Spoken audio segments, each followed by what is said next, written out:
যোৱাকালি আমি কোকৰাঝাৰত আছিলোঁ। আপোনালোক সকলোৱে জানে 1985 চনৰ আগৰে পৰা ক'ব গ'লে 1968 চনৰে পৰা অসমক বিভাজনৰ দাবী তুলি প্ৰথমতে PTCA আৰু পিছলৈ নিখিল বড়ো ছাত্ৰ সন্থাৰ উদ্যোগত এক ভীষণ গণ আন্দোলন আৰম্ভ হৈছিল। পৰৱৰ্তী সময়ত এই আন্দোলনৰ সমসাময়িকভাৱে এক হিংসাত্মক আন্দোলনো গা কৰি উঠিছিল আৰু হাজাৰ হাজাৰ লোকৰ মৃত্যু হৈছিল। সাম্প্ৰদায়িক সংঘৰ্ষ, মানুহৰ ঘৰ বাৰী জ্বলাই দিয়া, বড়ো অনাবড়ো সংঘাত, এই এনেধৰণৰ পৰিৱেশে বড়োলেণ্ড অঞ্চলত অত্যন্ত স্পৰ্শকাতৰ কৰি ৰাখিছিল। 2019 চনত প্ৰধানমন্ত্ৰী নৰেন্দ্ৰ মোদী ডাঙৰীয়াৰ উদ্যোগত আৰু গৃহমন্ত্ৰী অমিত শ্বাহ ডাঙৰীয়াৰ মাৰ্গদৰ্শনত বড়ো চুক্তি স্বাক্ষৰিত হয়। নিখিল বড়ো ছাত্ৰ সন্থা, বড়ো সাহিত্য সভা, NDFB সকলোৰে প্ৰচেষ্টাত আজি বড়োলেণ্ড এক শান্তিৰ দ্বীপলৈ ৰূপান্তৰিত হৈছে। যি কোকৰাঝাৰত এদিন অসমক বিভাজন কৰাৰ বাবে আন্দোলন হৈছিল, যি অসম বিভাজনৰ আন্দোলনৰ পৃষ্ঠভূমি আছিলে, সেই কোকৰাঝাৰতে যোৱাকালি অসমৰ একতা, সমন্বয় আৰু সম্প্ৰীতিৰ প্ৰতীক অসম বিধানসভাৰ এদিনীয়া কাৰ্যসূচী অনুষ্ঠিত হ'ল। বিধানসভাত সকলোৱে কেনেকৈ ষষ্ঠ অনুসূচীক শক্তিশালী কৰিব লাগে তাৰ বিষয়ে আলোচনা কৰিলে। বড়োলেণ্ড আজি শান্তি আৰু সমন্বয়ৰ দ্বীপত পৰিণত হৈছে। বড়ো নেতৃত্বক মোৰ ভাষণত মই উষ্ণ অভিনন্দন জনালোঁ আৰু তাৰ লগে লগে তেখেতসকলক এক বিশাল দায়িত্বও অৰ্পণ কৰিলোঁ, যাতে বড়োলেণ্ডত বাস কৰা প্ৰতিজন অনাবড়ো লোকে সুৰক্ষিত অনুভৱ কৰে। ওদালগুৰি, ধুবুৰী, কোকৰাঝাৰত আৰু যাতে কেতিয়াও সাম্প্ৰদায়িক সংঘৰ্ষ নহয়।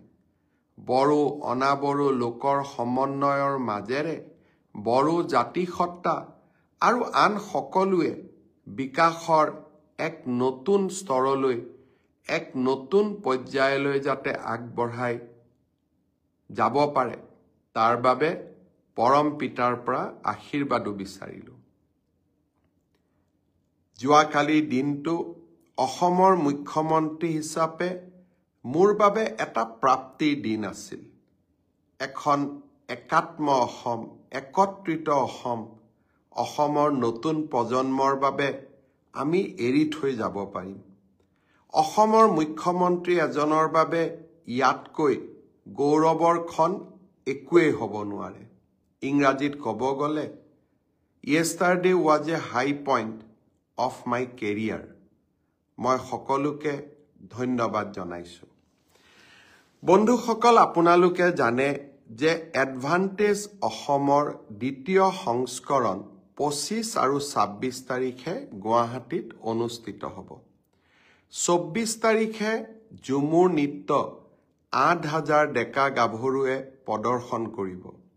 প্ৰধানমন্ত্ৰী নৰেন্দ্ৰ মোদী ডাঙৰীয়া আৰু 51খন বিদেশী ৰাষ্ট্ৰৰ ৰাষ্ট্ৰদূতসকলে এই সমূহীয়া ঝুমুৰ নৃত্য একেলগে বহি উপভোগ কৰিব। ঝুমুৰ কিয়? আমি যেতিয়া অসমত উদ্যোগীকৰণৰ কথা কওঁ, অসমৰ প্ৰথম উদ্যোগটিৰ কথা আমি মনত পেলাব লাগিব, আৰু চাহ উদ্যোগেই হৈছে অসমৰ প্ৰথম উদ্যোগ।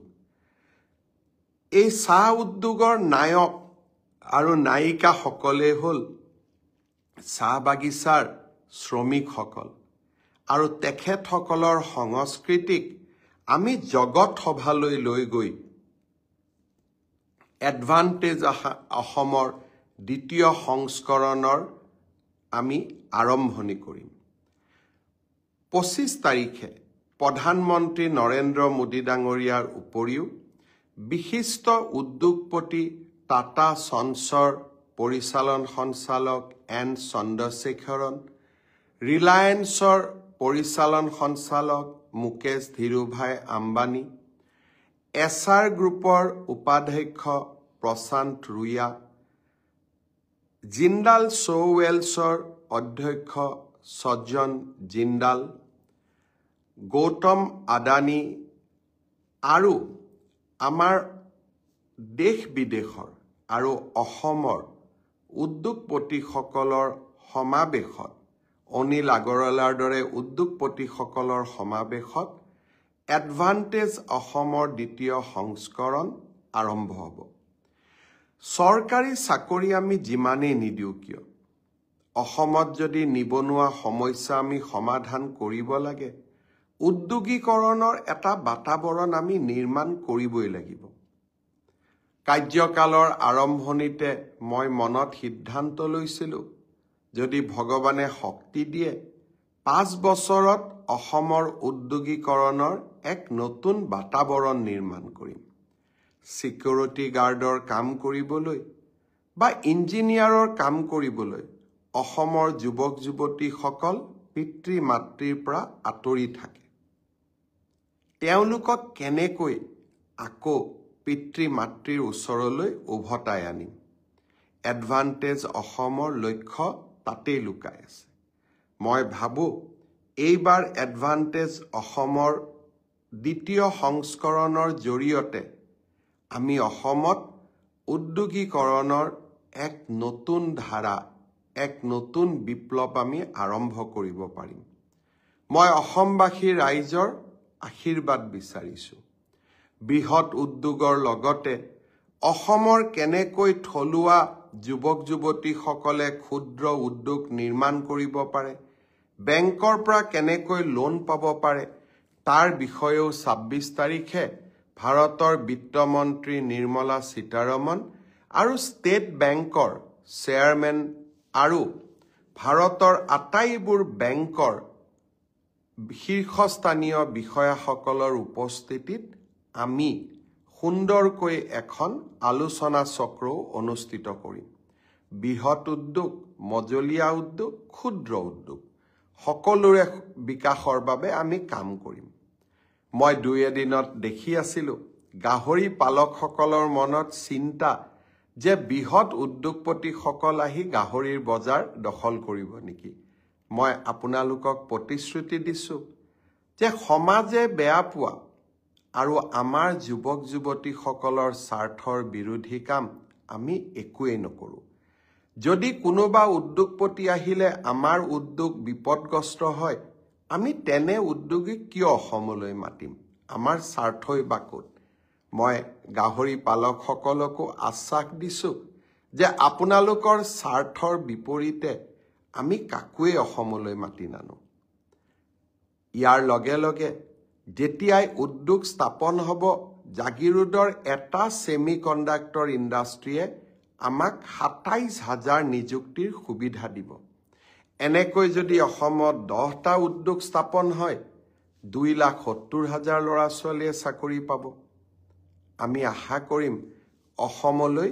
সেই সোণোৱালী দিনটো উভতি আহক আপোনালোকে লক্ষ্য কৰিছিল যে যোৱা কেইটামান দিনত মই ভূটান জাপান দক্ষিণ কোৰিয়া আৰু ছিংগাপুৰো ভ্ৰমণ কৰিছিলোঁ এই চাৰিওখন ৰাষ্ট্ৰৰে শক্তিশালী প্ৰতিনিধি দল এডভান্টেজ অসমৰ দ্বিতীয় সংস্কৰণত যোগদান কৰিব জাপানে আশা কৰে যে জাপান আৰু ভাৰতৰ যি মৈত্ৰীৰ সম্পৰ্ক সেই মৈত্ৰীৰ সম্পৰ্ক সন্মুখত ৰাখি আমি অসমৰ যুৱকসকলকো জাপানত কাম কৰিবৰ বাবে আমি সুবিধা দিব পাৰোঁ তাৰ বাবে প্ৰয়োজন জাপানীজ লেংগুৱেজ শিকাৰ জাপানীজ লেংগুৱেজ টেষ্ট চেণ্টাৰ নিৰ্মাণ কৰা আমি এডভান্টেজ অসমত তাৰো ভাল খবৰ আমি পাম ছিংগাপুৰলৈ মই গৈছিলোঁ আমাৰ উদ্যোগত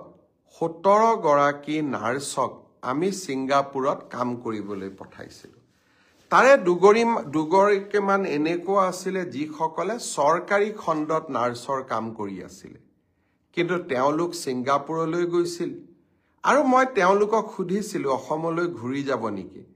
তেওঁলোকে মোক কৈছিল, ছাৰ এতিয়া ভালকৈ উপাৰ্জন কৰি আছোঁ, আৰু কেইটকামান উপাৰ্জন কৰিহে অসমলৈ উভতি যাম। আমি আৰু এখন চুক্তি স্বাক্ষৰিত কৰিম, যাৰ জৰিয়তে ছিংগাপুৰলৈ আমাৰ ছোৱালীসকল, বিশেষকৈ নাৰ্ছসকল আৰু হেল্থ কেয়াৰৰ লগত জড়িত সকলোৱে যাব পাৰিব আৰু সুবিধা ল'ব পাৰিব। প্ৰয়োজন ইংৰাজী জনাৰ। মই আশা কৰোঁ আমি এনেবোৰ নতুন নতুন কামেৰে এডভান্টেজ অসম দ্বিতীয় সংস্কৰণখন আমি সফল কৰি তুলিব পাৰিম। মই সকলোকে পুনৰ এবাৰ সহযোগিতাৰ আহ্বান জনাইছোঁ। যোৱা পৰহি দিনা সদৌ অসম ছাত্ৰ সন্থাৰ সৈতে আমাৰ দীঘলীয়া আলোচনা হৈছিল।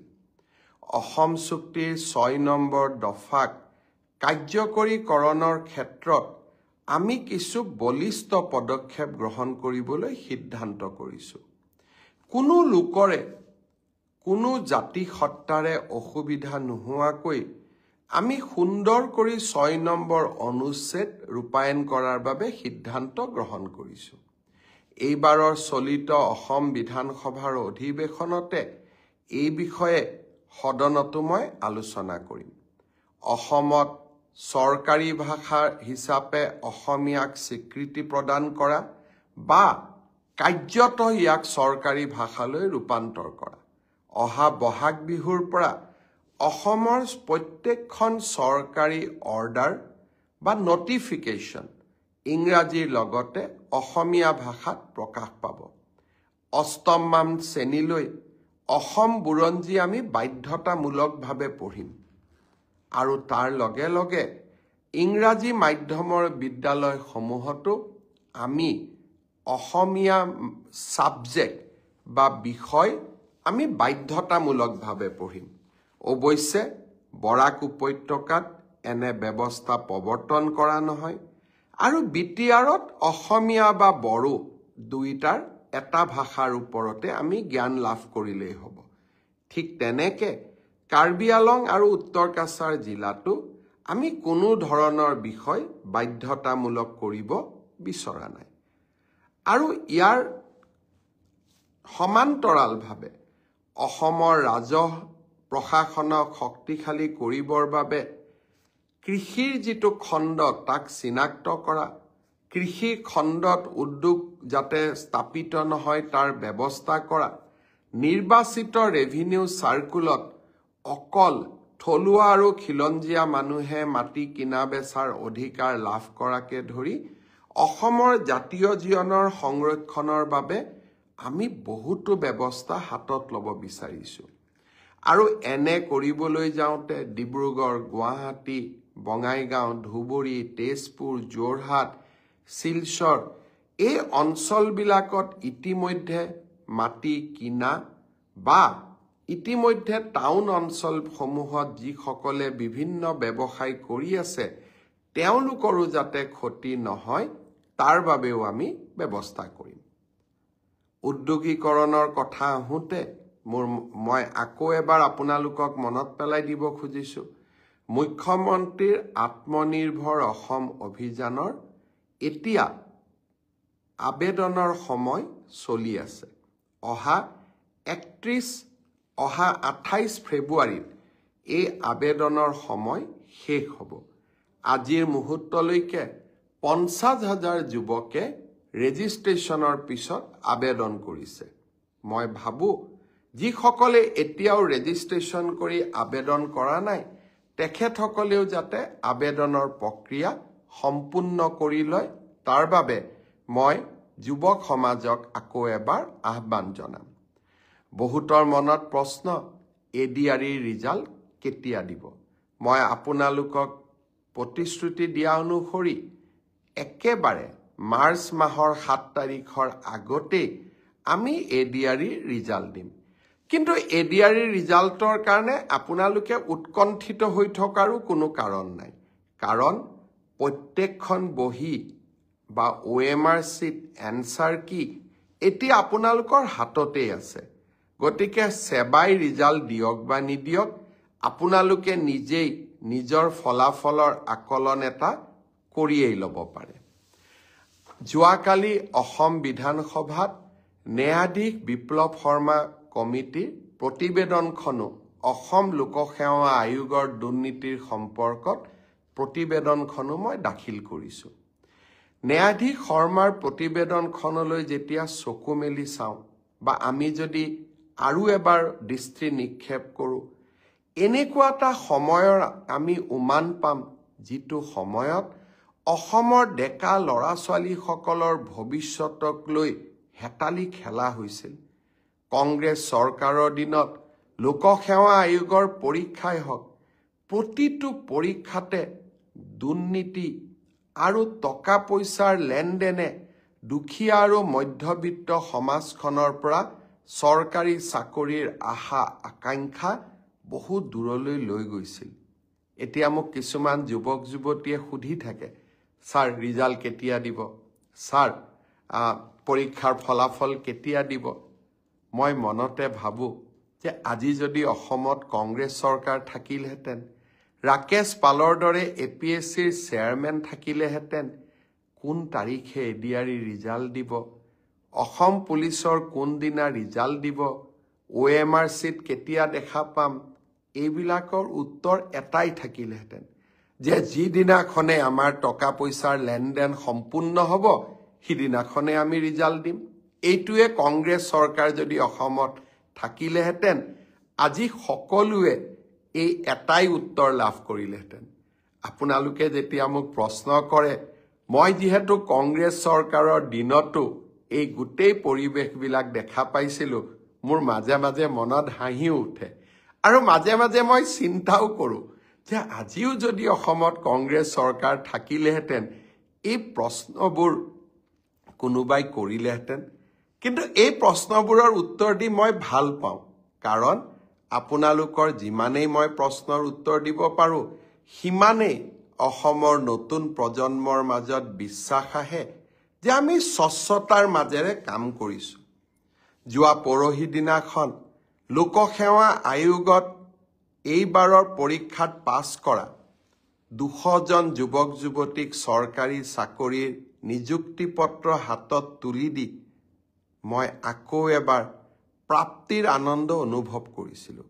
এই 200 জন ছাত্ৰ ছাত্ৰীৰ এগৰাকীও মন্ত্ৰী বিধায়কৰ সম্পৰ্কীয় নহয় এগৰাকীও চৰকাৰী শাসন ব্যৱস্থাৰ লগত জড়িত নহয় তেওঁলোকৰ এটাই পৰিচয় আছিলে যে আমি ভাল কৰি পঢ়িছো মামাৰ ওপৰত আমাৰ বিশ্বাস আছে পৰীক্ষা দিম আৰু আমি চৰকাৰী চাকৰি লাভ কৰিম সেই ধাৰাবাহিকতাকে আমি অক্ষুণ্ণ ৰাখিম এডিআৰই ৰিজাল্টৰ পিছত লাহেকৈ মাৰ্চ মাহৰ ভিতৰতে আৰু পাৰিলে আৰু আগতে অসম পুলিচৰ পৰীক্ষা আৰু আমাৰ শিক্ষক নিযুক্তিৰ যেটো প্ৰক্ৰিয়া আমি আৰম্ভ কৰিছিলোঁ তাকো আমি আগুৱাই লৈ যাবলৈ চেষ্টা কৰিম শিক্ষক নিযুক্তিৰ কথা মনলৈ আহোঁতেই মই আকৌ এবাৰ গৌৰৱ অনুভৱ কৰিছোঁ যে অসমত 2008 চনৰ পৰা মাত্ৰ